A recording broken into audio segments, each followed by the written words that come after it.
Geçti o sizi. Tabii burada hastadan olmasın.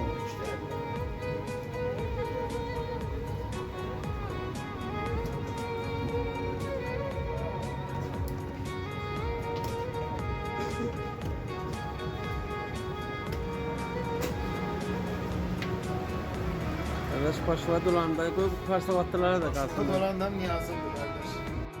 Geç. Kardeş ellerin almasın.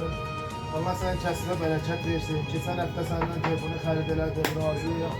Bu da bizim xəridə huzurumuz. Təqribən bir 50-60 dənə kərə, bir də mətun və ballar. Allah senin kəsinə bərəkət versin. Çox gözəl, bu da Turuşqay Atam.